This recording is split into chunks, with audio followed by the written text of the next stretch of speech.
Hi everyone, I'm your host Stephanie. Today we're going to be talking about the syntax of HTML and HTML commands. Like any other language, HTML has rules. The languages that we speak have specific sentence structure, grammar, and syntax. So do lines of HTML code. The syntax is the order or arrangement of the words and phrases in a sentence. Without the right syntax, a sentence doesn't make any sense. You can't talk like Yoda in real life. The wrong syntax just sounds wonky and weird to people. HTML is no different.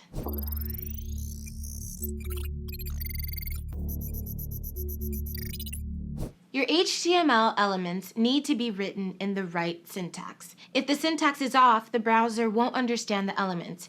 It's like syntax in English. If someone's saying all of the right words but in the wrong order, you simply won't understand them. Put those words in the right order, the right syntax, and you'll understand them clearly. The HTML document has to be structured in the right order. The first element will define the document. In this case, the first element says doc type HTML. This is a declaration. It defines this HTML document and tells it to display the text that follows. The next element that reads HTML is a root element.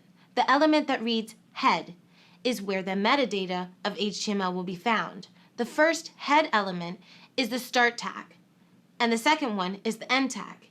In between those two head elements is the element that reads title. It's what the title will be of the page. The title is what will show up in the browser's title bar or in the Pages tab. The body element will define the document's body. The body is where all of the visible components of the page will be written. At the end of the body, you have to include the body end tag, similar to the head end tag. Any images, any text, any hyperlinks will be written in this portion of the document. The element that starts with H1 defines a large heading. The P element defines a paragraph. Those last two will be the text on the web page. All of these elements have to be in this specific order. You can't have the title element coming after the body element. The browser won't understand what you want it to do.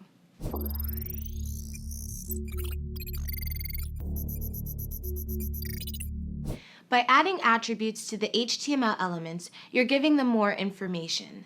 The href attribute will attribute a URL to text on the page. The person on the website won't see the actual link. The text will be colored like a typical hyperlink. There's also the src attribute. When you use the img tag, it will embed an image to the web page. By applying the src attribute to that image, you're specifying the path the page will use to get to that image. That means you're providing the web page with the link or way to access the image. In regards to images, there's width and height attributes. These will specify the width and height of the image on the web page. For text customization, there's the style attribute. The style attribute will add style like color, font, and size changes to the text.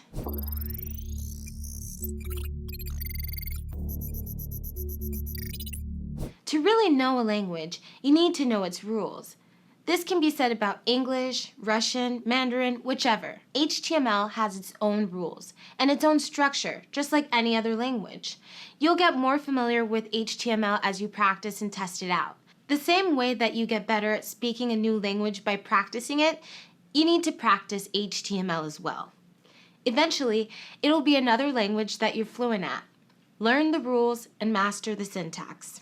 Then, you'll be able to talk to web browsers and create web pages. Talk to you soon, maybe even in HTML.